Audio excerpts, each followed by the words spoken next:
après avoir causé des dégâts considérables en Jamaïque la veille, avec des vents de près de 300 km/h.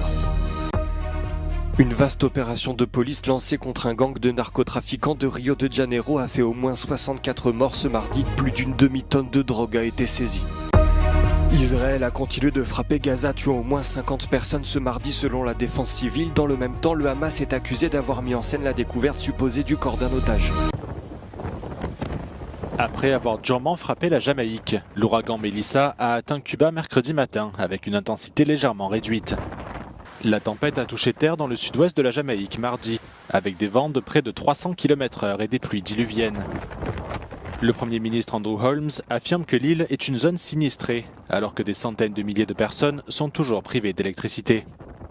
Melissa est l'ouragan le plus puissant dans le monde depuis le début de l'année, et le plus violent à avoir jamais frappé la Jamaïque depuis le début des relevés il y a plus de 170 ans. La tempête a perdu de sa puissance en traversant l'île et a depuis été rétrogradée en catégorie 3. Mais les experts affirment qu'elle représente toujours un danger important pour Cuba, les Bahamas et les environs des Bermudes qui se trouvent sur sa trajectoire. Les autorités cubaines ont donné l'ordre à quelques 500 000 personnes de se déplacer vers des zones plus élevées. Des avis d'évacuation similaires ont été émis aux Bahamas, tandis qu'en Haïti, à l'est de Cuba, les écoles, les commerces et les administrations seront fermés toute la journée de mercredi.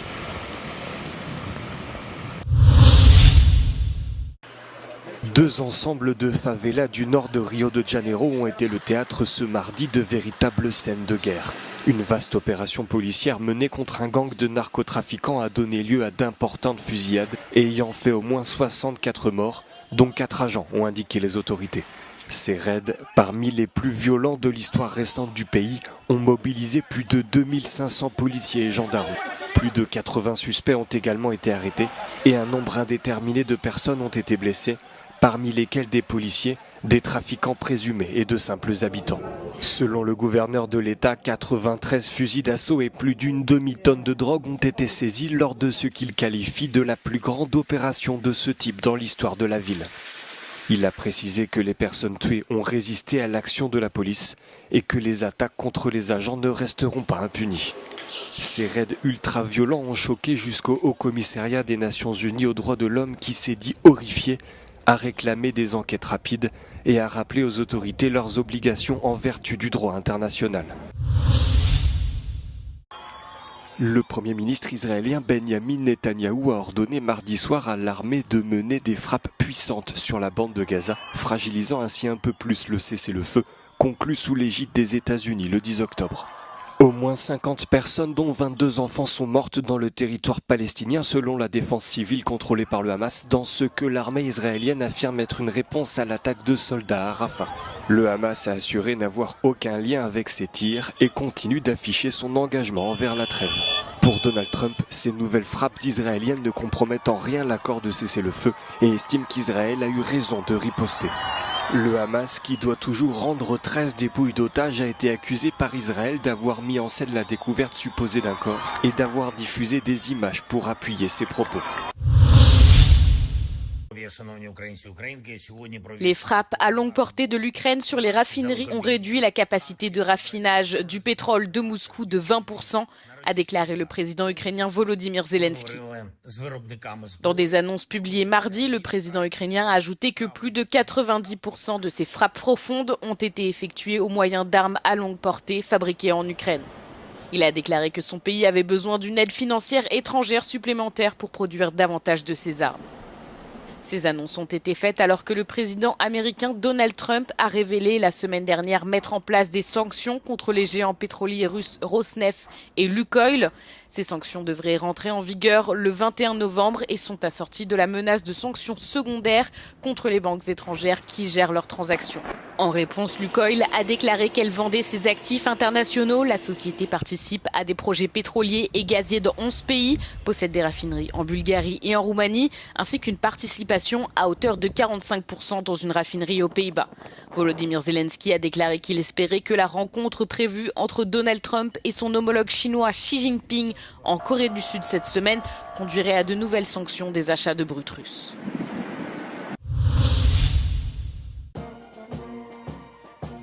Athènes a présenté ses nouveaux équipements militaires à l'occasion des commémorations du Jour du Non, date à laquelle la Grèce est entrée en guerre contre l'Italie fasciste puis l'Allemagne nazie le 28 octobre 1940.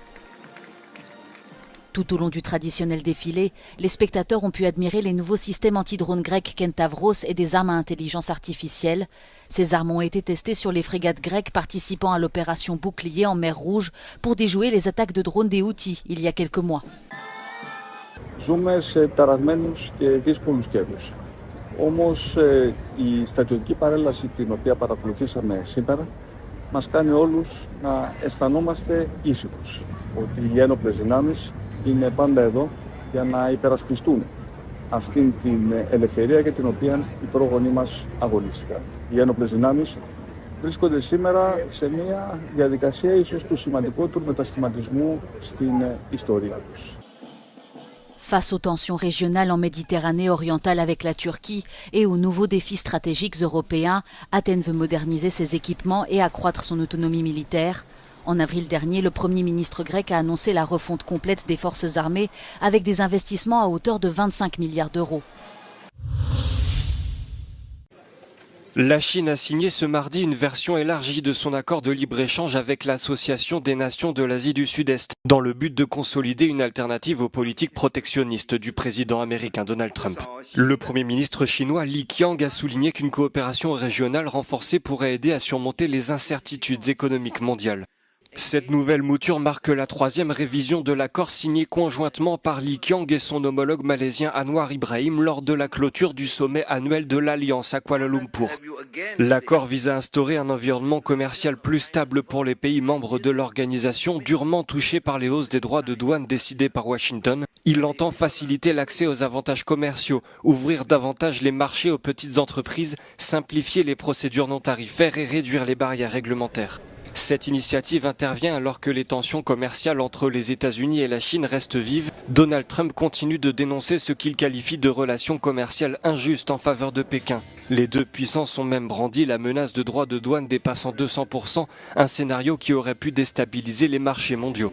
En marge de sa tournée asiatique, Donald Trump doit s'entretenir avec le président chinois Xi Jinping. La communauté internationale espère que cette rencontre permettra d'avancer vers un accord commercial global, susceptible d'apaiser les incertitudes économiques mondiales. La Hongrie a commencé à mettre en œuvre un nouveau système pour entrer dans l'espace Schengen depuis la Serbie, au poste frontière de